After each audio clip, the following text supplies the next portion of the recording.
Hello बच्चों, आनंद competitive classes के GK current affairs session number 42 में आपका स्वागत है।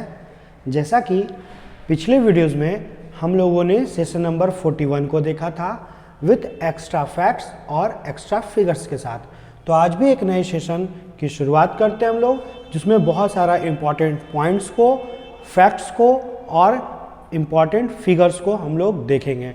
तो इसके लिए मैं सालू मिस को बुलाना चाहता हूँ। मिस, आप यहाँ आए और बच्चों के साथ एक नए और इम्पॉर्टेंट सेशन की शुरुआत करें। ओके, तो चलिए स्टार्ट करते हैं सेशन नंबर 42। देखिए क्वेश्चन नंबर फर्स्ट क्या बोल रहा है, अभी हाल ही में किस राज्य में लिथियम के भंडार मिले हैं। और देखिएगा यहाँ पे ऑप्शन भी वैसा ही दे दिया गया है।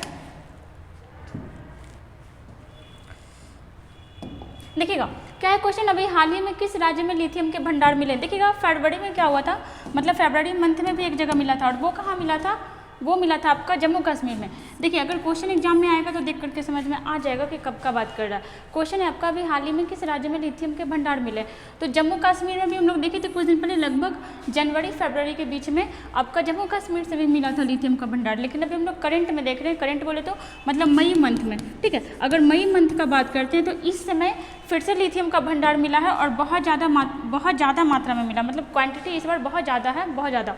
कहाँ से मिला है, तो ये मिला है आपका राजस्थान से। कहाँ मिला है, तो अभी लिथियम का भंडार राजस्थान से मिला है, और ये भारत के लिए एक बहुत अच्छी बात है कि फिर से, मतलब जम्मू कश्मीर में तो मिला हुआ ही था, अभी निकाला नहीं गया है, ठीक है। जम्मू कश्मीर में तो था ही, अभी अब आपका कहाँ मिला है, राजस्थान। अब देखिए लिथियम हमारे लिए क्यों ज़रूरी है, तो जितना भी चार्जेबल चीज़ होता है, चार्जेबल बोले तो जैसे आपका मोबाइल हुआ, कंप्यूटर हुआ, मोबाइल का बैटरी हुआ, इलेक्ट्रॉनिक व्हीकल हुआ, जो भी चार्जिंग चीज़ होता है ना, सब में आपका लिथियम का यूज होता है, और भारत के पास इसका भंडार नहीं है।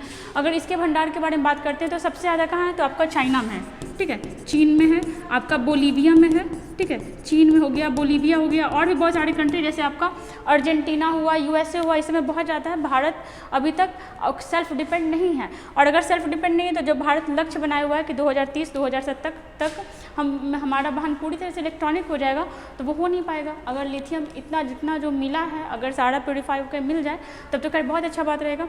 लेकिन एक बात क्या है कि अगर लिथियम को प्योर करना है तो उसके लिए बहुत ज़्यादा पानी का यूज होता है, ठीक है, बहुत ज़्यादा पानी का यूज होता है। और अगर राजस्थान में मिला तो बहुत दिक्कत होगा निकालने में, रीज़न क्योंकि हम लोग जानते हैं कि राजस्थान आपका रेगिस्तानी एरिया पड़ता है और वहाँ पे पानी का मात्रा ज़्यादा है नहीं। तो अगर यहाँ पे मिला भी है, देखिए आगे क्या होता है, कैसे निकलता है। तो फिलहाल तो अभी ये बहुत बड़ा अपॉर्चुनिटी है कि भारत को फिर से लिथियम का भंडार मिला है। पहले तो जम्मू कश्मीर में मिला हुआ ही था, अभी कहाँ मिल गया, अब मिला है आपका राजस्थान में। अब देखो राजस्थान है तो राजस्थान के बारे में थोड़ा सा देखते हैं। यहाँ पे राजस्थान, जिसका कैपिटल क्या हो जाएगा, जयपुर, ठीक है, कैपिटल क्या होगा आपका, जयपुर। वहीं अगर बात करते हैं यहाँ के सीएम के, तो यहाँ के सीएम कौन हो जाएंगे, देखिएगा सीएम कौन हो जाएंगे, तो अशोक गहलोत, ठीक है, अशोक गहलोत। और अगर बात करते हैं यहाँ के गवर्नर के, तो गवर्नर कौन हो जाएंगे, गवर्नर हो जाएंगे आपके कलराज मिश्र, मतलब राज्यपाल कौन हो जाएंगे, कलराज मिश्र, ठीक है। और देखिएगा जैसे अगर हम लोग राजस्थान के बारे में देखते हैं तो भारत में सबसे बड़ा क्षेत्रफल वाला राज्य कौन सा है, भारत में सबसे बड़ा क्षेत्रफल वाला राज्य, तो ये हो जाएगा आपका कौन सा, राजस्थान। देखिएगा राजस्थान से पहले आपका मध्य प्रदेश सबसे बड़ा राज्य हुआ करता था, लेकिन हुआ क्या कि हम लोग जानते हैं मध्य प्रदेश से क्या हुआ, छत्तीसगढ़ अलग हो गया। तो इसके बाद मतलब राजस्थान आपका फर्स्ट नंबर पर और मध्य प्रदेश आपका सेकंड नंबर पर बड़ा राज्य है। पहले नंबर पर बड़ा कौन है, राजस्थान। राजस्थान के बारे में हम लोग जानते हैं, जैसे जयपुर को हम लोग किस सिटी के नाम से जानते हैं, तो पिंक सिटी के नाम से भी जानते हैं, पिंक सिटी, ठीक है। और देखिएगा राजस्थान में अभी हम लोग रेगिस्तान का बात किए थे, यहाँ पे बहुत ज़्यादा रेगिस्तान है, और यहाँ का रेगिस्तान भारत का सबसे बड़ा रेगिस्तान है, ठीक है। यहाँ का रेगिस्तान जो है भारत का सबसे बड़ा रेगिस्तान है, और इसका नाम क्या है, थार, ठीक है, थार रेगिस्तान। क्वेश्चन आता है कि थार रेगिस्तान कहाँ है, तो ये है आपका राजस्थान में। और एक चीज़ याद रखिएगा, ये क्वेश्चन आया वो भी था SSC MTS में आया था कि किस रेगिस्तान में सबसे ज़्यादा मनुष्य आबादी रहता है। क्वेश्चन था आपका कि किस रेगिस्तान में सबसे ज़्यादा मनुष्य आबादी रहता है, तो ये हो जाएगा आपका थार रेगिस्तान। मतलब ऐसे तो रेगिस्तान में बहुत कम लोग रहते हैं, लेकिन आपका थार रेगिस्तान है, यहाँ मनुष्य आबादी है, और सबसे ज़्यादा किसी रेगिस्तान में रहने वाला मनुष्य आबादी कहाँ है, तो आपका थार रेगिस्तान भारत में है।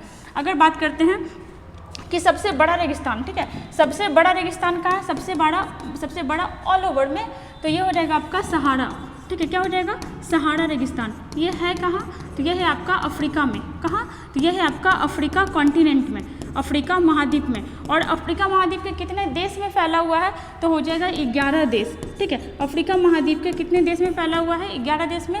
और जो आपका राजस्थान वाला है, ये सिर्फ राजस्थान में नहीं है, राजस्थान में भी फैला हुआ है और इसका कुछ एरिया आपका पाकिस्तान में भी जाकर के मिला हुआ है। ठीक है, राजस्थान का कुछ, राजस्थान में तो है ही, ज़्यादा एरिया राजस्थान ही कवर करता है, लेकिन कुछ एरिया इसका पाकिस्तान में भी आता है। और अगर हम लोग देखते हैं यहाँ पे, जैसे देखना उड़ीसा, अगर उड़ीसा को कनेक्ट करते हैं तो उड़ीसा में हाल ही में किस चीज़ का भंडार मिला था, सोना का। ठीक है, किस चीज़ का, सोना का। और 3 जिले में मिला था, कहाँ कहाँ हम लोग देखे थे बहुत डिटेल से, मयूरभंज में, ठीक है, क्योंझर में, और आपका एक क्या था, एक आपका था मयूरभंज, एक था आपका क्योंझर और एक था आपका देवघर। ठीक है, 3 जिला में क्या मिला था, सोना का भंडार। जम्मू कश्मीर में देखें कि इसमें क्या हुआ था, तो जनवरी या फरवरी, ठीक है, जनवरी या फरवरी के बीच में यहाँ क्या मिला था, यहाँ भी आपका मिला था लिथियम का भंडार। ठीक है, देखते हैं थोड़ा सा आगे। जैसे देखिएगा जयपुर का बात यहाँ पे आया था, तो हम लोग जयपुर के बारे में थोड़ा सा देख लेते हैं फिगर के साथ, क्योंकि फिगर से देखने से क्या होता है ना कि याद रहता है काफ़ी दिनों तक। देखो, जयपुर में बनेगा विश्व का 3रा सबसे बड़ा क्रिकेट स्टेडियम। क्या बोल रहा है, तो अगर विश्व में देखते हैं, ठीक है, ऑल ओवर वर्ल्ड में देखते हैं तो कितना बड़ा हो जाएगा, 3rd। ठीक है, 3rd बड़ा। लेकिन अगर भारत में देखते हैं, ठीक है, अगर भारत में देखते हैं तो भारत में ये 2nd बड़ा होगा। क्यों, क्योंकि भारत में ऑलरेडी एक बड़ा है। भारत में भी कह सकते हो, पूरे विश्व में भी कह सकते हो कि सबसे बड़ा है, और उसका नाम क्या है, तो नरेंद्र मोदी स्टेडियम, जिसका नाम पहले से मोटेरा स्टेडियम था। 2nd नंबर पे ऑल वर्ल्ड में सबसे बड़ा वो है आपका मतलब ऑस्ट्रेलिया का। और 3rd वाला कहाँ बन रहा है, तो ये बन रहा है हमारे जयपुर में। यहाँ पे देखिएगा ये क्या है, इधर आइएगा पहले इसको देखिए, राजस्थान में मिला लिथियम का बड़ा भंडार। ठीक है, और ये देखिएगा एक बार इसका चर्चा करते हैं, क्या है ये, तो संविधान उद्यान। ठीक है, संविधान उद्यान कहाँ है, तो ये है आपका संविधान उद्यान। ये कहाँ है, तो ये आपका जयपुर में बनाया गया अभी कुछ दिन पहले ही, संविधान उद्यान। और ये देखिएगा इसको राजस्थान का राष्ट्रीय महत्व का स्मारक घोषित किया गया। क्या, राष्ट्रीय महत्व का स्मारक। ठीक है, और यह है क्या, तो यह है आपका मानगढ़ धाम। क्या है, मानगढ़ धाम। आगे आइएगा, देखिएगा यहाँ पे कुछ और लिथियम के बारे में भी दिया हुआ है। लिथियम, अगर आप साइंस में जाते हैं, केमिस्ट्री में, तो साइंस देखिए यहाँ पे हल्की हो जाएगा। लिथियम जो है आपका सबसे हल्की धातु है, मतलब मेटल है। इसका चिन्ह क्या होता है, तो Li होता है, और इसे हम लोग व्हाइट गोल्ड के नाम से भी जानते हैं। किस नाम से, व्हाइट गोल्ड के नाम से। अगर बात करते हैं लिथियम का, तो इसका खोज 1817 में कौन किया था, जोहान अगस्त के द्वारा इस लिथियम का खोज किया गया था, मतलब पता लगाया था कि लिथियम ऐसा कुछ होता है। लिथियम का सबसे ज़्यादा प्रयोग रिचार्जेबल बैटरी हम लोग देख चुके हैं, जैसे मोबाइल, कंप्यूटर, लैपटॉप में यूज होता है। और क्या, सबसे ज़्यादा कहाँ है, तो चीन में है, बोलीविया में है, अर्जेंटीना में है, चिली में है, उसके बाद आपका USA में है। और अगर अभी भारत में जो 2 जगह मिला है, अगर दोनों जगह प्योरीफाई हो जाए बहुत अच्छे से, तो इन लोग सबको पीछे कर देगा भारत। ठीक है, आते हैं नेक्स्ट क्वेश्चन पे। जैसे देखिएगा द्रौपदी मुर्मू, बुक का नाम है Draupadi Murmu from tribal hinterlands to Raisina Hills. मतलब ट्राइबल मतलब क्या हो गया, आदिवासी जनजाति, वहाँ से कहाँ तक पहुँच गई है, तो अब रायसीना हिल्स तक पहुँच गई हैं। और इन पर एक बुक लिखा गया है, और बुक लिखा कौन है, तो ये लिखा है आपका कस्तूरी रे। ठीक है, इस बुक को कौन लिखा है, इस बुक को लिखिए कस्तूरी रे। थोड़ा सा देखिएगा इस बुक के बारे में पहले, देखिएगा यहाँ पे दिया हुआ है द्रौपदी मुर्मू। ठीक है, from tribal hinterlands to Raisina Hills. और हम लोग जानते हैं कि रायसीना हिल्स पे क्या है, तो राष्ट्रपति भवन बसा हुआ है। ठीक है, राष्ट्रपति भवन किस पे बसा हुआ है, तो रायसीना हिल पे बसा हुआ है। और इसको लिखी कौन है, तो इसको लिखी आपकी कस्तूरी रे। ठीक है, और देखिएगा जैसे यहाँ पे ऑप्शन सारा इंपॉर्टेंट है। सबसे पहले तो द्रौपदी मुर्मू है कौन, तो ये हमारी राष्ट्रपति हैं। ठीक है, भारत की राष्ट्रपति कौन है, तो ये है आपकी द्रौपदी मुर्मू। कितने नंबर की है, 15। अगर बात करते हैं महिला में, तो दूसरी महिला। ठीक है, अगर महिला में बात करते हैं तो 2nd महिला। पहली कौन थी, तो प्रतिभा पाटिल आपकी पहली थी। पहली कौन थी, प्रतिभा पाटिल। लेकिन अगर पूछते हैं कि कैसी महिला, मतलब आदिवासी में, ठीक है, तो आदिवासी कैसी महिला, तो ये आपकी पहली हो जाएगी। 3 रैंक इनका अलग अलग हो सकता है। पहले तो 15वें नंबर की, महिला में देखते हैं तो 2nd नंबर की, और आदिवासी में देखते हैं तो 1st नंबर की। यहाँ पे देखिएगा इस बुक को लिखा कौन है, तो कस्तूरी रे। देखो सारा इंपॉर्टेंट यहाँ पे ऑप्शन है। ऑप्शन इसी टाइप से लिया ही जाता है कि करंट को कनेक्ट कर लिया जाए। देखिएगा डॉक्टर महेंद्र सिंह, ठीक है, इनको कौन सा अवार्ड मिला है, तो इनको मिला है अंतर्राष्ट्रीय मातृभाषा पुरस्कार। अंतर्राष्ट्रीय मातृभाषा पुरस्कार, अंतर्राष्ट्रीय मातृभाषा पुरस्कार कुछ दिन पहले ही मिला था। और देखिएगा कार्तिक सुब्रमण्यम, इनको कौन सा अवार्ड मिला है, तो इनको मिला है pictures of the year award. कौन सा अवार्ड मिला है, तो इनको मिला है आपका pictures of the year award. और वहीं पर अगर देखते हैं पिक्चर्स ऑफ द ईयर, ठीक है, पिक्चर्स ऑफ द ईयर हम लोग देखे थे इसके बारे में भी, ईयर अवार्ड हम लोग देखे थे कि कौन सा ये पिक्चर बनाए थे, तो एक ही चील का फिगर बनाए थे, इसी के लिए इनको कौन सा अवार्ड मिला था, यही वाला। और हरि बालकृष्णन, इनको कौन सा अवार्ड मिला था, तो इनको मिला था आपका मार्कोनी पुरस्कार, मार्कोनी पुरस्कार 2023, ठीक है। तीनों के बारे में देखें। और कस्तूरी रे कौन बुक लिखी है, तो द्रौपदी मुर्मू के बारे में वो बुक लिखी है। आगे देखिएगा, जैसे देखिए यहाँ पे कुछ और इंपॉर्टेंट बुक दिया हुआ है जो अक्सर एग्जाम में आते रहता है। पहला क्या आपका विक्ट्री सिटी, किसके द्वारा लिखा गया है, सलमान रुश्दी। और सलमान रुश्दी का क्वेश्चन बहुत पूछ लेता है एग्जाम में। जैसे देखिएगा अस्पेयर, ठीक है, अस्पेयर बुक अभी करेंट का ही है। और कौन लिखा है, तो लिखा है प्रिंस हैरी। कौन लिखा है, प्रिंस हैरी। वही बात करते हैं all time favourite for children, ये बुक भी देखिए आपका एग्जाम में सलमान रुश्दी और रस्किन बॉन्ड का बुक जो है बहुत ज़्यादा पूछ लेता है। All time favourite for children book कौन लिखा है, तो ये लिखा है आपका रस्किन बॉन्ड, ठीक है, र नहीं होगा यहाँ पे, रस्किन बॉन्ड। आगे देखते हैं हम लोग chief ministers diary. Chief ministers diary कौन लिखा है, तो ये लिखा है हेमंत बिस्वा शर्मा, ठीक है, हेमंत बिस्वा शर्मा। आप लोग कमेंट करके बताइएगा कि हेमंत बिस्वा शर्मा जो है कहाँ के आपके सीएम रहे हैं, ठीक है, ये खुद भी एक सीएम रहे हैं और ये कहाँ के सीएम रहे हैं, कमेंट करके बताइएगा। चीफ मिनिस्टर भी बुक का भी वही नाम है। जादूनामा, ये कौन लिखा है, तो ये लिखा है आपका अरविंद मंडलोई। कौन लिखा है, अरविंद मंडलोई। आते हैं नेक्स्ट क्वेश्चन पे। देखिएगा कितने वर्ष बाद भारतीय नौसेना का लैंडिंग पोत INS मगध, ठीक है, INS मगध को सेवा मुक्त किया गया है। अब ये क्या है, तो देखिए INS मतलब हम लोग जानते हैं कि क्या होता है, इंडियन नेवी शिप। क्या होता है, देखिएगा जैसे यहाँ पे देखिए ये जो है आपका INS मगध यही है। और इसको भी क्या किया गया है, डी कमीशन। देखो जैसे क्या होता है ना कि किसी भी कोई भी जॉब होता है, तो जब जॉब होता है तो उसको कमीशन कहा जाता है, और जब रिटायरमेंट हो जाता है तो उसको डी कमीशन कहा जाता है। क्या कहा जाता है, डी कमीशन। और वही यहाँ पे भी होता है कि जो युद्धपोत वगैरह होता है या फिर जो भी जहाजी वगैरह जो काम करता है मतलब हमारे सेना में, तो जब वो रिटायर हो जाता है, मतलब देखो होता क्या है ना कि इतने सालों से काम कर रहा, तो हो सकता है कि इसका पार्ट पुर्जा आप काम करने लायक नहीं हो, तो इसको सम्मान के साथ रिटायर किया जाता है और उसको क्या बोला जाता है, डी कमीशन। देखो इस टाइप का झंडा उंडा लगाया गया था।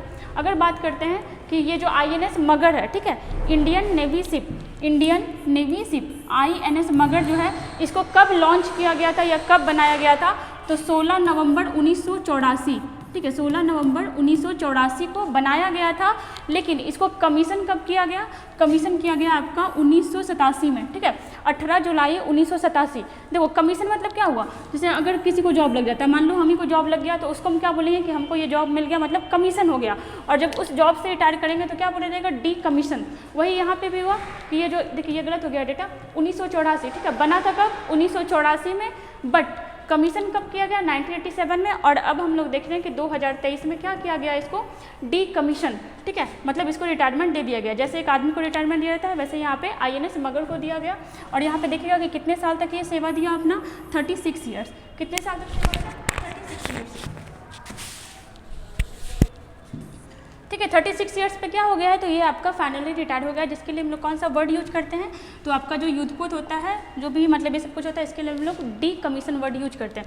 एक आपका देखिए बहुत इंपॉर्टेंट क्वेश्चन, पहला स्वदेशी, ठीक है, पहला स्वदेशी मतलब इंडिजीनियस, पहला स्वदेशी विमान वाहक पोत कौन सा था, तो INS विक्रांत। अभी कुछ दिन पहले इसको कमीशन किया गया है, ठीक है। और INS मतलब हम लोग देखिए इंडियन नेवल शिप, ठीक है। अब देखो क्या है ना कि पहले हमेशा क्या होता था कि अदर कंट्री के सहयोग से बनाया जाता था, लेकिन ये जो आपका INS विक्रांत है, ये पहली बार भारत खुद से बनाया, मतलब इंडिजीनियस बनाया, मतलब स्वदेशी बनाया। और ये क्या है, तो ये आपका पोत है। पोत क्या होता है, तो देखो जैसे आपका ये समुद्र है, ठीक है, महासागर वगैरह है, तो इस पे ना एक आपका चट्टान टाइप का बना दिया जाता है, ताकि कोई भी एरोप्लेन आए या फिर फाइटर जेट आए तो वो इस पर रुक सके, ठीक है। तो होता क्या कि समुद्र या फिर जहाँ पे भी वाटर बॉडी होता है, वहाँ पे इस टाइप का पोत जैसा बना दिया जाता है। पोत जैसा बोले तो समझ लो कि आइलैंड टाइप का बना दिया जाता है, मतलब नेचुरल तो नहीं कहेंगे, सॉरी, कृत्रिम या फिर आपका आर्टिफिशियल, ठीक है। अगर नेचुरल रहेगा तो ये क्या हो जाएगा, आपका द्वीप हो जाएगा, वहीं पर आर्टिफिशियल बनाए तो ये आपका क्या हो गया, पोत, ठीक है। आते हैं नेक्स्ट क्वेश्चन पे।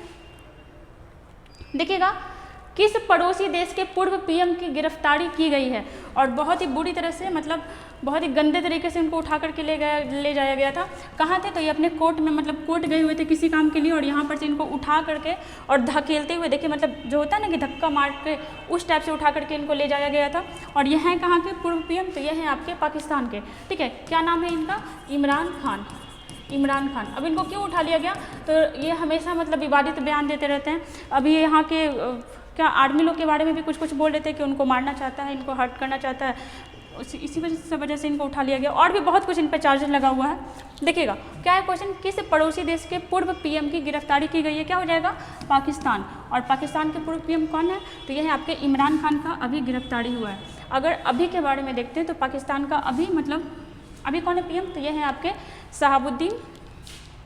शहबाज शरीफ, ठीक है। पाकिस्तान के अगर कैपिटल के बारे में बात करते हैं तो ये हो जाएगा आपका इस्लामाबाद, ठीक है। कैपिटल क्या हो जाएगा? इस्लामाबाद। अगर अभी करंट के बारे में बात करते हैं कि करंट में पीएम कौन है, तो ये हो जाएंगे आपके शहबाज शरीफ।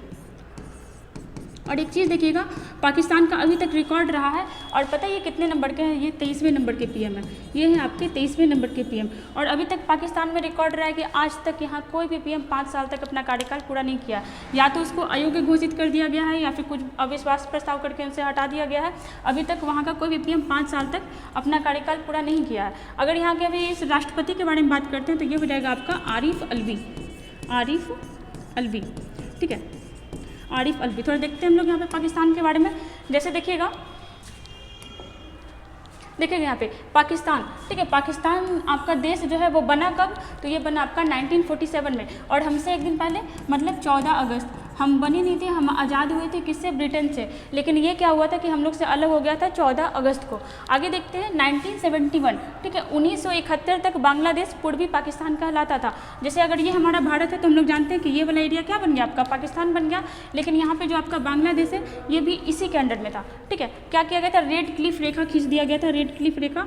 और किसके बीच खींचा गया था? तो भारत और पाकिस्तान के बीच। यहाँ पे जो आपका आज के समय में क्या है? बांग्लादेश है, वो कभी पूर्वी पाकिस्तान कहलाता था, जिसको हम लोग आज़ाद करवाए। इससे कब करवाए? तो 1971 में। मतलब जो बांग्लादेश था ये पहले पूर्वी पाकिस्तान था, 1971 में ये क्या बन गया? बांग्लादेश बन गया। अगर बात करते हैं ग्वादर बंदरगाह, तो ग्वादर बंदरगाह कहाँ है? यह है आपका पाकिस्तान में, ठीक है। और इसी को काउंटर करने के लिए भारत कौन सा बंदरगाह बनवाया? चाबाहार बंदरगाह। और ये कहाँ बनाया? तो ये बनाया आपका ईरान में, ठीक है। ईरान में इस बंदरगाह को बनाया गया। आगे देखिएगा सीपेक, ठीक है। चाइना पाकिस्तान इकोनॉमिक कॉरिडोर, ठीक है। इसका फुल फॉर्म क्या हो गया? China Pakistan economic corridor. और ये किस लिए बनाया गया? तो चाइना और पाकिस्तान के बीच क्या हो सके? व्यापार हो सके। देखिए अब पाकिस्तान क्या ही व्यापार करेगा? मतलब यहाँ पे क्या हुआ कि सीपेक किस टाइप से बना लिया है, तो चाइना को रास्ता मिल गया इधर वाले सारे कंट्री से क्या?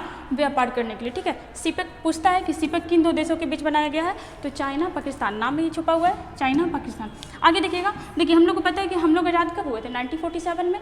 और 3 साल के अंदर हमारा क्या बन गया था? संविधान। 3 साल क्या, 2 साल के अंदर ही बन गया था। जैसे हम कब आज़ाद हुए थे? 15 अगस्त 1947 में। और हमारा संविधान बन कब गया था? 26 नवंबर 1949 को। बट कोई डेट ऐसा था जिसको हम लोग को याद रखना था, इसीलिए हम लोग डिले किए और 26 जनवरी 1950 को हम लोग क्या किए? अपना संविधान लागू करवाए। रीज़न, क्योंकि 26 जनवरी 1930 से भारत में लोग क्या मना रहा था? स्वतंत्रता आंदोलन, मतलब स्वतंत्रता दिवस उसी समय से मना रहा था। कब से? तो 26 जनवरी 1930 से, ठीक है। 26 जनवरी 1930 से ही स्वतंत्रता दिवस मना रहा था। चूँकि इसमें हम लोग आज़ाद नहीं थे, लेकिन फिर भी ऐसा मान लिए थे कि आगे जाके हम लोग आज़ाद होंगे, और इस दिन से ही मना रहे थे। इसी डेट को रिकमेंड करने के लिए, मतलब याद रखने के लिए क्या किया गया कि संविधान बन तो गया था इसी दिन, बट इस डेट को यादगार बनाने के लिए इस दिन संविधान लागू किया गया। अब देखिए बात यहाँ पे ये है कि 47 में हम आज़ाद हुए और 49 में क्या हुआ? हमारा संविधान बन गया। और वहीं पे पाकिस्तान देश बना कब? तो ये बना आपका 1947 में, ठीक है। 1947 में ये भी बना, लेकिन इसका संविधान इतने लेट से लागू हुआ, ठीक है। इतने लेट से इसका संविधान बना, देख लीजिए कितना ज़्यादा डिफरेंसेस था, मतलब इतना ज़्यादा लेट से इसका संविधान बना। और ये किसी एग्जाम में पूछा हुआ भी है कि पाकिस्तान का संविधान कितने सालों बाद, उसके आज़ादी के कितने सालों बाद लागू हुआ था? तो देख लीजिएगा 1947 में आज़ाद हुआ, आज़ाद क्या हुआ? बना, और आपका 1973 में इसका संविधान लागू हुआ। जैसे देखिएगा हम लोग देखें कि पाकिस्तान में अभी तक 23 पीएम बन चुके हैं, और 23वां अभी हम लोग देखे थे शहबाज शरीफ। और अभी तक कोई भी ऐसा पीएम नहीं है जो अपना 5 साल कार्यकाल पूरा किया है, कोई भी ऐसा वहाँ का पीएम नहीं रहा। आगे देखिएगा, ये तो हम लोग देख ही लिए 23वें नंबर के कौन है? शहबाज शरीफ। अगर बात करते हैं भारत और पाकिस्तान के बीच कौन सा लाइन है, तो ये हो जाएगा आपका रेड क्लिफ लाइन, ठीक है। Radcliffe line. और रेडक्लिफ नाम क्यों रखा गया है? तो ये आपका सर रेडक्लिफ नाम का एक आदमी था, वही इस लाइन को बनाया था, ठीक है, इसलिए अपने नाम पे क्या किया, वो इस लाइन का नाम रख लिया, ठीक है।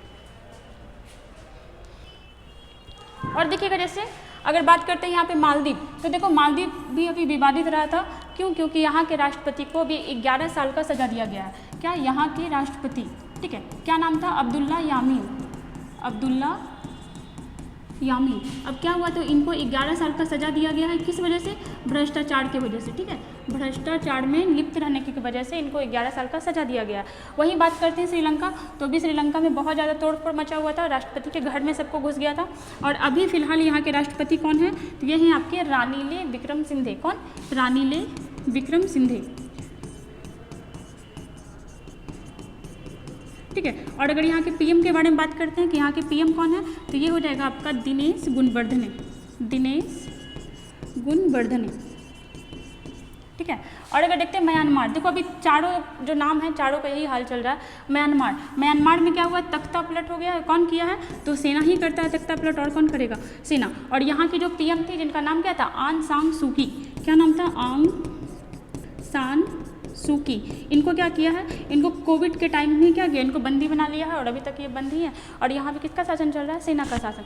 अब देखो यहाँ पे थोड़ा सा पीएम के बारे में देखते हैं, पीएम का बात आया है। अगर बात करते हैं कि पूरे विश्व में, ठीक है, ऑल ओवर वर्ल्ड में पहली महिला प्रधानमंत्री किस देश में बनाई गई थी? ठीक है, ऑल ओवर वर्ल्ड में पहली महिला प्रधानमंत्री किस देश में बनाई गई थी? तो ये हो जाएगा आपका श्रीलंका, ठीक है। श्रीलंका में पहली महिला पीएम बनी थी। और कौन बनी थी? तो सिरिमाओ भंडारनाइके, ठीक है। कौन बनी थी? सिरिमाओ भंडारनाइके, ठीक है। ऐसा क्वेश्चन आ सकता है कि किसी भी देश की या फिर पूरे वर्ल्ड में पहला देश जहां कोई पहली महिला पीएम बनी थी, तो ये थी आपकी श्रीलंका की। और ये है कौन? तो ये है आपका पीएम, ठीक है। वहीं अगर बात करते हैं भारत की पहली महिला पीएम, भारत की, ठीक है, तो कौन थी? ये थी आपकी इंदिरा गांधी, इंदिरा गांधी। वहीं अगर बात करते हैं पाकिस्तान की पहली महिला पीएम, तो पाकिस्तान की हो जाएगी बेनजीर भुट्टो, बेनजीर भुट्टो, ठीक है। आइए चलते हैं नेक्स्ट क्वेश्चन पे।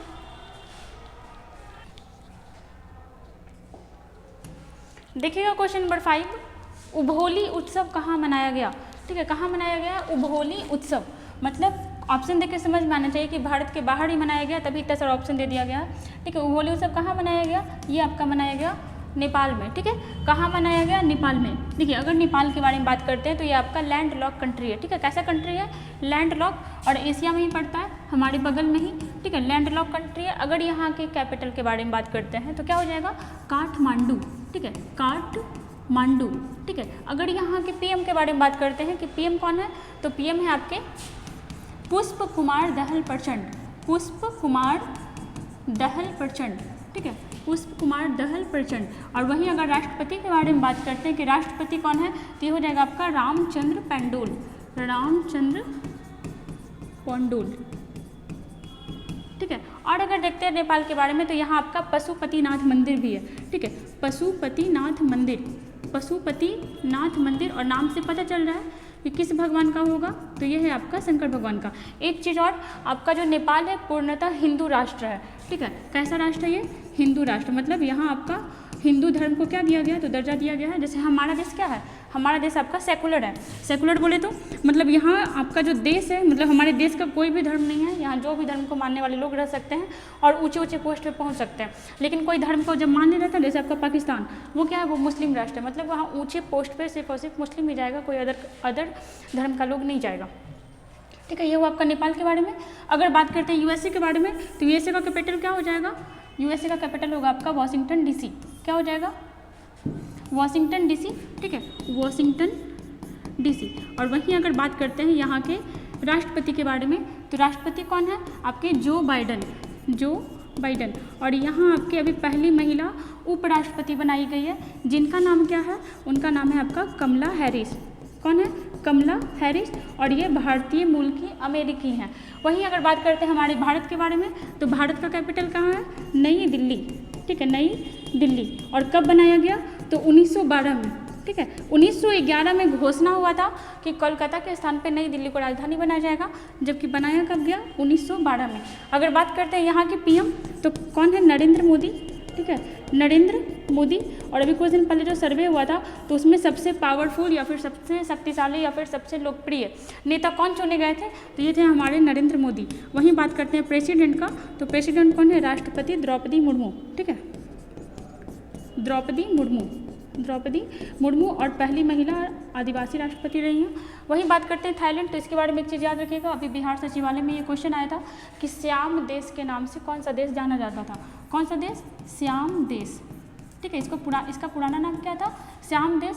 और थाईलैंड का कैपिटल क्या है, बैंकॉक, ठीक है। चलते हैं नेक्स्ट क्वेश्चन पे।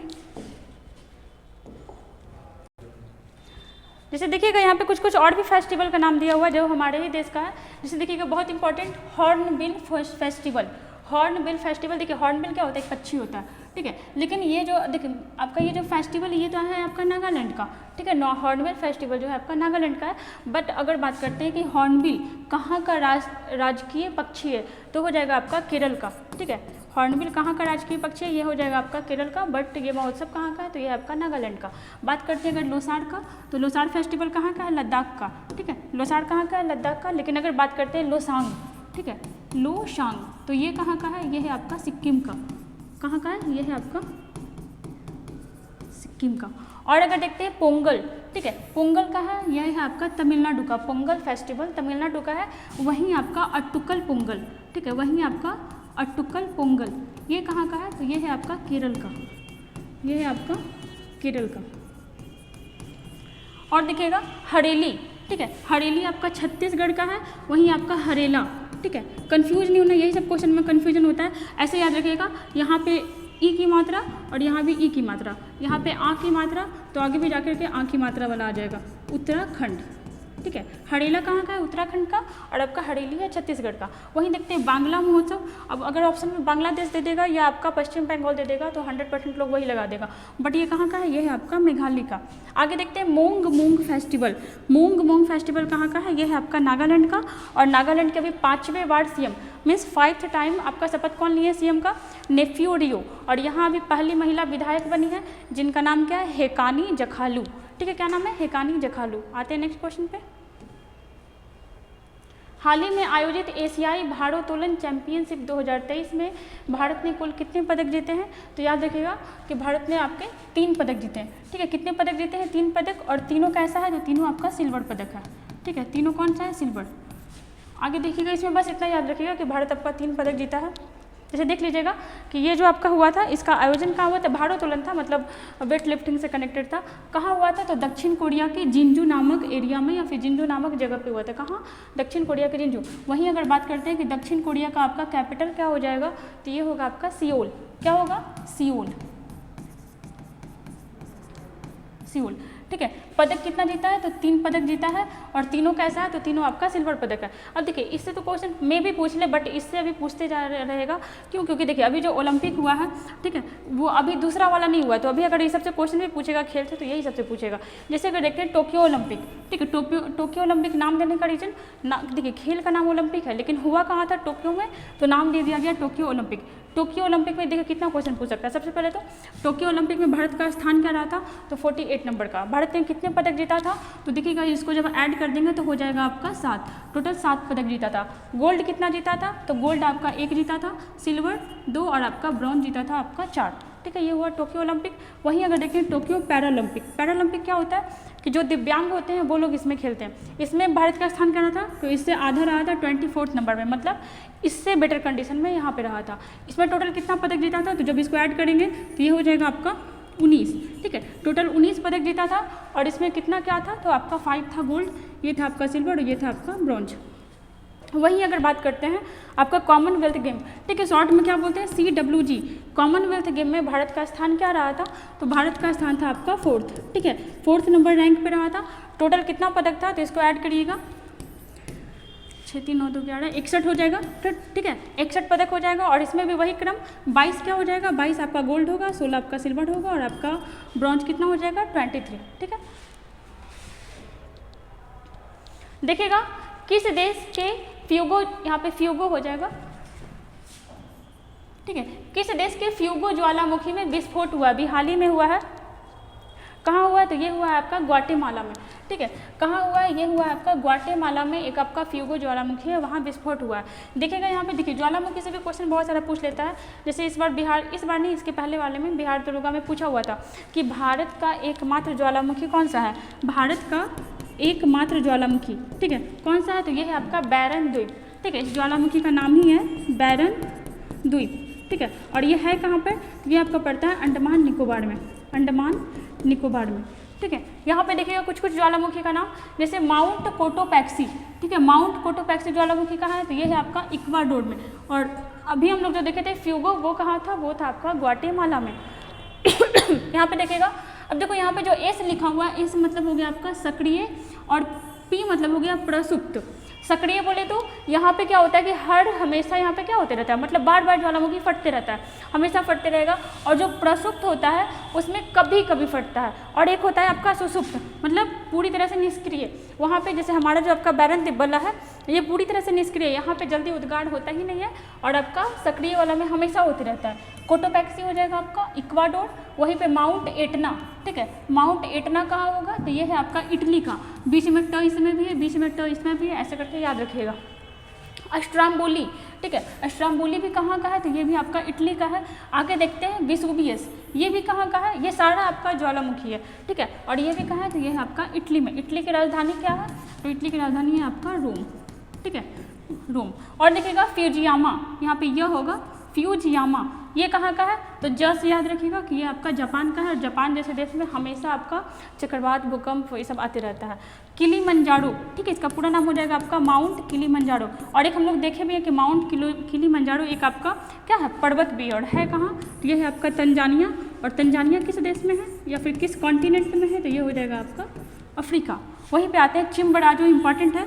चिम्बराजो कहाँ है? तो ये है आपका इक्वाडोर। देखना यहाँ पे इक्वाडोर का हम लोग दो देखे, एक आपका कोटोपैक्सी और एक आपका चिम्बराजो, ठीक है। आते हैं नेक्स्ट क्वेश्चन पे। देखिएगा, हाल ही में राष्ट्रपति द्रौपदी मुर्मू ने कितने वीरता पुरस्कार प्रदान किए हैं? कितने प्रदान किए हैं? तो ये हो जाएगा आपका 37, ठीक है। वीरता पुरस्कार कितने प्रदान किए हैं? 37। आगे देखिएगा कितना पुरस्कार दिया गया है? 37। आइएगा देखिए थोड़ा इसके बारे में देखते हैं। देखिएगा यहाँ पे राष्ट्रपति द्रौपदी मुर्मू ने रक्षा अलंकरण समारोह में दिए 8 कीर्ति चक्र और 29 शौर्य चक्र। अब ये क्या होता है ये हम लोग आगे देखेंगे। यहाँ पे हम लोग देखिए इसको कौन सा पुरस्कार कहा जाता है? तो सम्मिलित रूप से वीरता पुरस्कार कहा जाता है। इसका भी 2 कैटेगरी होता है, आगे हम लोग देखेंगे। देखिएगा यहाँ पे दिया हुआ है कि 37 वीरता पुरस्कार प्रदान किए, ठीक है, 37 वीरता पुरस्कार, जिसमें से 8 कीर्ति चक्र था, ठीक है, 8 कीर्ति चक्र था जो 5 लोग को मरणोपरांत दिया गया। मरणोपरांत मतलब क्या? डेथ करने के बाद। वहीं पे 29 शौर्य चक्र दिया गया। 29 और 8 आपका 37 हो गया ना। 29 शौर्य चक्र दिया गया जिसमें 5 मरणोपरांत को। देखिए इतना ज़्यादा डिटेल में नहीं पूछेगा, ये पूछ सकता है कि कीर्ति चक्र कितना दिया गया था तो 8 और शौर्य चक्र कितना दिया गया था तो ये हो गया आपका 29, ठीक है। यहाँ पे देखिए द्रौपदी मुर्मू दे रही है, ठीक है। और किसके लिए दिया जाता है? तो ये आपका वीरता पुरस्कार मतलब कुछ अच्छे काम के लिए दिया जाता है, जैसे युद्ध वगैरह में। अब देखो यहाँ पे थोड़ा सा वीरता पुरस्कार कितने प्रकार का होता है? तो ये होता है आपका 2 तरह का, ठीक है। वीरता पुरस्कार ये होता है आपका 2 कैटेगरी में दिया जाता है। पहले तो कि अगर युद्ध हो रहा है, ठीक है, अब या तो देश के बाहर हो रहा है या फिर देश के अंदर ही हो रहा है, जहाँ पे भारत के आपके सैनिक लोग इसमें अगर सम्मिलित हैं, ठीक है। या तो एक होता है आपका युद्ध के समय, ठीक है, एक होता है आपका युद्ध के समय और एक होता है आपका युद्ध के समय नहीं, मतलब समझ लो कि युद्ध का सिचुएशन नहीं बना हुआ है, कोई और ही है, शांति के समय। अब देखो शांति के समय मतलब कैसे? तो मान लीजिए कोई बहुत ज़्यादा भूकंप आ गया या फिर आपका चक्रवात आ गया, या फिर जैसे हम लोग अभी देखे थे आ रहा था आपका मोचा चक्रवात, ठीक है, मोचा चक्रवात। तो इस सब समय में क्या होता है ना कि अगर जवान बहुत अच्छा काम करता है तो उसको प्रेज करने के लिए क्या दिया जाता है? अवार्ड दिया जाता है। मतलब वीरता पुरस्कार आपका दो कैटेगरी में दिया जाता है, ठीक है। एक आपका युद्ध के समय और एक आपका शांति के समय कुछ ऐसा सिचुएशन बन गया हो। अब देखो इसमें भी जैसे हम लोग देखे हैं ना कि आपका पद्म पुरस्कार, ठीक है, पद्म पुरस्कार कितने तरह का होता है? तो ये होता है आपका 3 तरह का और तीनों अलग अलग कैटेगरी का होता है। मतलब पहले बड़ा फिर उससे छोटा फिर उससे छोटा।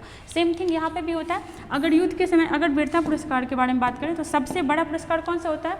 तो ये होता है आपका परमवीर चक्र, परमवीर चक्र, ठीक है। फिर इससे नीचे का कौन होता है? तो ये होता है आपका महावीर चक्र, महावीर चक्र, ठीक है। और 3rd नंबर पे कौन होता है?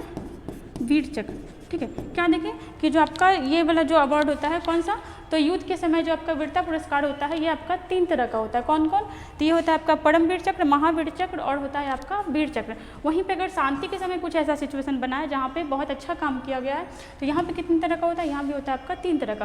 पहला कौन हो जाएगा, तो पहला होगा अशोक चक्र, अशोक चक्र, ठीक है। और इससे देखिए घटते क्रम में जाएगा। उसका सेकंड नंबर पे कौन सा हो जाएगा, कीर्ति चक्र, कीर्ति चक्र। और थर्ड नंबर पे हो जाएगा आपका शौर्य चक्र। थर्ड नंबर पे क्या हो जाएगा, शौर्य चक्र। और अभी हम लोग फिगर में देखे थे कि कीर्ति चक्र और शौर्य चक्र दिया गया था और कितने नंबर पे दिया गया था, तो आपका कीर्ति चक्र से 8 था और शौर्य चक्र कितना था, 29 था। देखिएगा कीर्ति चक्र कितना है, तो ये है आपका 8 और शौर्य चक्र कितना है, ये है आपका 29 और दोनों को ऐड करेंगे तो कितना हो जाएगा 37। याद रखिएगा कि 5-5 मरणोपरांत लोगों को भी दिया गया है, ठीक है। देखिएगा यहाँ पे ये इंपॉर्टेंट है, जैसे देखिएगा इंपॉर्टेंट फैक्ट्स में पद्म विभूषण पुरस्कार अभी हम लोग जान लेते हैं कि इस बार आपका पद्म विभूषण अवार्ड कितने लोग को दिया गया, तो ये दिया गया आपका, ऐसे याद रखना है 6, 9, 91, ठीक है। मतलब टोटल कितना हो गया, तो ये हो गया आपका 106, ठीक है। 106 लोगों को दिया गया। अब कैसे, तो देखो सबसे पहले तो देखो पद्म पुरस्कार, इसका स्थापना कब हुआ था, तो 1954। कब हुआ था, 1954। और आपका पद्म पुरस्कार 3 कैटेगरी में होता है। 3 कैटेगरी में कैसे कैसे, तो पहले तो हो जाएगा आपका पद्म विभूषण, जो सबसे बड़ा पद्म अवार्ड है, पद्म विभूषण। सेकंड नंबर पे हो जाएगा पद्म भूषण, ठीक है, ये सेकंड नंबर का बड़ा अवार्ड है। और थर्ड नंबर पे हो जाएगा पद्म श्री, ठीक है। ये तीनों आपका मतलब अगर सम्मिलित रूप से बोलोगे तो ये पद्म पुरस्कार हो गया। और इसमें भी हम लोग अगर कैटेगराइज कर दिए तो सबसे बड़ा विभूषण, उसके बाद विभूषण, उसके बाद फिर आपका श्री, ठीक है। कितने लोगों को दिया गया, तो आपका विभूषण मिला 6 लोगों को, 9 लोगों को भूषण मिला है और 91 लोगों को क्या मिला है, पद्मश्री। अब देखो भूषण वाला विभूषण वाला हमेशा क्वेश्चन पूछ लेता है। जैसे देखिएगा यहाँ पे कितने लोगों को मिला है, 6 लोगों को। तो पहले तो मिला है बाल कृष्ण दोषी को, ठीक है, और इनको मरणोपरांत मिला है, इनको भी मरणोपरांत मिला है और इनको भी मरणोपरांत मिला। मरणोपरांत मतलब क्या कि अब ये इस दुनिया में नहीं है। बाल कृष्ण दोषी को मिला, आपका दिलीप महालनोबिस को मिला और आपका मुलायम सिंह को मिला। अब देखो जहाँ पे 3 चीज़ हो जाता है ना, वो 3 या 4 वो इंपॉर्टेंट हो जाता है। मे भी एग्जाम में ऐसा पूछ ले कि बताओ इनमें से किसको मरणोपरांत नहीं मिला है, आपका ये 4 नाम दे दे, तो ऐसे करके याद रखिएगा कि देखिएगा सबके नाम के बीच में क्या आ रहा है, ल आ रहा है, ठीक है। तो ऐसे याद रखिएगा कि इन तीनों को मिला भी और मरणोपरांत मिला। उसके साथ ही जाकिर हुसैन को भी मिला है, SM कृष्णा को भी मिला है और श्रीनिवास बर्दन को भी कौन सा अवार्ड मिला है, पद्म विभूषण।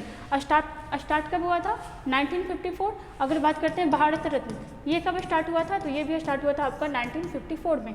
वहीं बात करते हैं अगर नोबेल का, तो नोबेल कब स्टार्ट हुआ था, 1901 में। वहीं अगर बात करते हैं कि अर्थशास्त्र के क्षेत्र में, मतलब इकोनॉमिक्स के क्षेत्र में नोबेल कब वो स्टार्ट हुआ, तो 1968 में स्टार्ट हुआ, ठीक है। 1968 में स्टार्ट हुआ और पहली बार दिया कब गया, तो 1969 में, ठीक है। स्टार्ट हुआ आपका 1968 में और पहली बार दिया गया 1969 में, ठीक है। आते हैं नेक्स्ट क्वेश्चन पे। देखिएगा कला दान परियोजना भारत और किस देश के बीच है, ठीक है। एक परियोजना स्टार्ट हो रहा है, क्या नाम है उसका, कला दान परियोजना भारत और किस देश के बीच है, तो हमारे पड़ोसी देश के साथ हो रहा है। और किसके साथ हो रहा है, तो ये हो रहा है आपका म्यांमार के साथ। किसके साथ, तो ये हो रहा है म्यांमार के साथ। जैसे देखिएगा यहाँ पे फिगर में ये देखिएगा, ये रहा हमारा भारत, ठीक है, और ये नदी के द्वारा ये परियोजना जुड़ा है, ये रहा भारत और ये रहा आपका म्यांमार। अब देखो यहाँ पे एक क्वेश्चन इंपॉर्टेंट हो जाता है कि भारत के कितने राज्यों का सीमा म्यांमार के साथ लगता है, भारत का कितने देशों के साथ सीमा, भारत के कितने राज्यों का सीमा म्यांमार के साथ लगता है, क्या क्या हो जाएगा, तो देखो ऐसे क्रम वाइज भी ऐसे ही है। सबसे पहले तो हो जाएगा आपका अरुणाचल प्रदेश, नागालैंड, मणिपुर। और अभी हम लोग देखें कि मणिपुर में भी बहुत ज़्यादा हिंसा हो रखा है, किसके द्वारा, तो मैतेई समुदाय के द्वारा। अरुणाचल प्रदेश, नागालैंड, मणिपुर और आपका 4th नंबर पे हो जाएगा मिजोरम, ठीक है। भारत का ये 4 राज्यों का सीमा किसके साथ लगता है, म्यांमार के साथ। और अगर बात करते हैं कि आपका यहाँ पे देखिएगा कला दान प्रोजेक्ट किन 2 देशों के बीच है, तो ये है आपका इंडिया और आपका किसके साथ, म्यांमार के साथ। अगर देखते हैं आपका स्टार्ट हुआ था मांगदेक्षु जल परियोजना, मांगदेक्षु जल विद्युत परियोजना, ये कहाँ बनवाया गया, तो भारत के सहयोग से। कहाँ बनाया गया था, भूटान में, ठीक है। भारत के सहयोग से कहाँ बनाया गया, तो ये आपका बनाया गया भूटान में, ठीक है। आते हैं नेक्स्ट क्वेश्चन पे।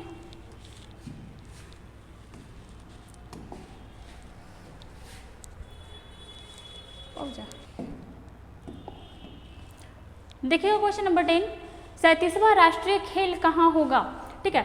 होने वाला है कहाँ होगा, तो ये होगा आपका गोवा में, ठीक है। 37वां राष्ट्रीय खेल कहाँ होगा, तो ये आपका भारत, देखो भारत का ही राष्ट्रीय खेल है, कहाँ होगा, तो ऐसा नहीं है कि भारत का राष्ट्रीय खेल है तो बस हॉकी ही खेला जाएगा, ठीक है। अलग अलग खेल यहाँ पे खेला जाता है और होगा कहाँ, तो ये होगा आपका गोवा में। इसके पहले वाला बहुत ज़्यादा क्वेश्चन इससे पूछा गया था हर एक एग्जाम में, 36वां नंबर का भी हाल ही में हुआ था। कब हुआ था, 2022 में, ठीक है। कब हुआ था, 2022 में, और हर 2 वर्ष में होता है, ठीक है। मतलब नेक्स्ट कब होगा, तो ये होगा आपका 2024 में, और कहाँ होगा, तो हम लोग अभी देखें कि कहाँ होगा, तो ये होगा आपका गोवा में, ठीक है, गोवा में। और देखना ये जो आपका 38 नंबर वाला भी घोषणा हो गया है, 38 नंबर वाला कहाँ होगा, तो ये होगा आपका, कहाँ होगा, ये होगा आपका उत्तराखंड में, ठीक है। कहाँ होगा, तो ये होगा आपका उत्तराखंड में। जैसे देखिएगा यहाँ पे इस खेल के बारे में, मतलब राष्ट्रीय खेल के बारे में कि कब स्टार्ट हुआ, कैसे क्या हुआ, देखिएगा यहाँ पे 1924 में हम लोग जानते हैं कि हम लोग आज़ाद भी नहीं थे और उसमें पाकिस्तान था भी नहीं। 1924 में पहला नेशनल गेम अविभाजित भारत के लाहौर में हुआ था, ठीक है। ये जो आपका पहला नेशनल गेम था ये कहाँ हुआ था, लाहौर में। लेकिन हम लोग जानते हैं कि आज क्या है कि आज लाहौर जो हमारे पास नहीं है, कहाँ है, तो ये है आपका पाकिस्तान में। अब देखिए क्या दिया हुआ है, द्विवार्षिक, मतलब हर 2 साल में एक बार होता है। जैसे ओलंपिक आपका 4 साल में होता है, वैसे ही आपका ये जो खेल है कितने वर्ष में होता है, तो 2 बार में। अब देखना यहाँ पे इंपॉर्टेंट है, हम लोग देखें कि हर 2 साल में होता है, मतलब 2022 में हुआ, अब 2024 में होगा, इसके बाद आपका 2026 में होगा। लेकिन देखना यहाँ पे बहुत ज़्यादा गैपिंग हो गया, ये पूछ सकता है क्वेश्चन के 35 नंबर का, ठीक है। 35 नंबर वाला कहाँ हुआ था और कब हुआ था, तो 2015 में हुआ था, और कहाँ हुआ था, तो ये लास्ट आपका केरल में हुआ था, बीच में आपका बहुत ज़्यादा गैपिंग हो गया, ठीक है। फिर 7 साल बाद आपका गुजरात में हुआ।